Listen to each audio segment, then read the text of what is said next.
నీవు పవిత్రుడు కాకపోతే సమస్తాన్ని నష్టపోతావు, ప్రాణాత్మ దేహాలన్నీ కోల్పోతావు.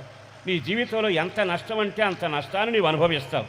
కానీ యేసుక్రీస్తు రక్తం ద్వారా కడగబడి పవిత్రుడైతే మొదట ఏం జరుగుతుందో తెలుసా? బైబిల్లో చక్కని మాట రాయబడింది, మిమ్మల్ని మీరు పరిశుద్ధపరచుకొనుడి. మీరు కడగబడితే, పరిశుద్ధపరచబడితే వారట పరిశుద్ధులు, పరిశుద్ధత కలిగితే వారు దేవుని చూస్తారు అని రాయబడింది. మరొక మాట కూడా చెబుతాను. యెహోషువతో దేవుడు అంటాడు కదా, మిమ్మల్ని మీరు శుద్ధి చేసుకొనండి, ఆ మూడవ నాడు ఆయన వస్తాడు, మీకు అద్భుతమైన కార్యాలు చేస్తాడు.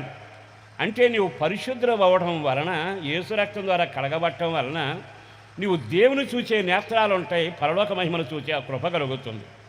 రెండవది, నువ్వు పరిశుద్ధపరచబడ్డాక ప్రపంచంలో ఎవ్వరికి జరగని అద్భుతాలు నా దేవుడు నీకు చేయబోతావన్నాడు.